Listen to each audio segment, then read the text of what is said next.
अभी हाल ही मध्य प्रदेश से हटके केंद्र में केंद्रीय मंत्री बनाए गए हैं। असम के मुख्यमंत्री को वहां पर प्रभारी के तौर पर जिम्मेदारी दी गई थी। वहीं शिवराज सिंह चौहान ने जिस सीट से इस्तीफा दिया बुधनी, वहां कांटे की टक्कर चल रही है। अभी भी तीसरे राउंड में करीब 1800 वोटों से बीजेपी अब आगे हुई है, अभी बीजेपी पीछे चल रही थी। तो क्या यह माना जाए कि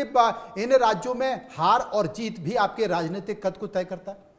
देखिए, राजनीतिक कद नहीं, ये सही बात है कि आप चाहे बड़ी बड़ी ऐसी कॉन्स्टिट्यूंसी रही है जहाँ एक सीट से मुख्यमंत्री पद के, इसलिए मैं अभी भी कह रहा हूँ आपसे, और राजबिहारी भी बहुत पुराने अपने साथी यहाँ बैठे हैं, कई बार सीपी जोशी राजस्थान में मैंने हाईकमांड ने तय कर रखा था वही मुख्यमंत्री होंगे। वो राहुल गांधी के पसंद के थे, एक वोट से हारे थे।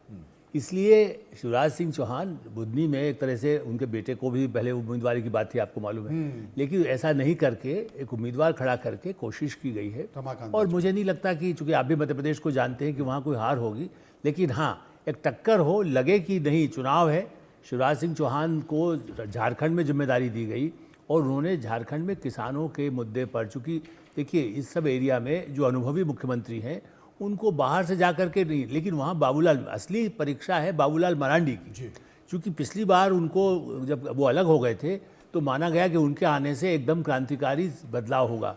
लेकिन सोरेन का परिवार, अब देखिए चंपई सोरेन कितना भूमिका निभा पाए, ये साबित करता है कि अचानक आने के बाद आप वो नहीं कर सकते जो शिबू सोरेन और हेमंत सोरेन को, क्योंकि पब्लिक के दिमाग में कौन बैठा था, जेएमएम मतलब नॉट चंपई सोरेन, माने शिबू सोरेन उनका परिवार, उसका उनको फ़ायदा मिल रहा है। लेकिन वहाँ भी आप देखिएगा अंतिम क्षणों तक ये कांटे का चलेगा, और उसमें क्या जेएम के कुछ लोग जो यदि तैयार बैठे हों, चंपई सोरेन उन लोगों को वापस अपने साथ कहीं ले आए और ऐसी कोशिश फिर से वहाँ सरकार बनाने की हो सकती है। जो महाराष्ट्र में कोशिश कल तैयारी थी कि बस अब तो हम जाकर के अपना सरकार बना लेंगे, हवाई जहाज तैयार थे, कर्नाटक से शिव कुमार जी को कह दिया गया इंतजाम करिए पैसों का, जो भी इंतजाम कर सकते हैं। लेकिन अब झारखंड में देखना होगा कि कितनी सीटों पर बीजेपी आगे आती है और कांग्रेस वहाँ कितनी रहती है, और जेएमएम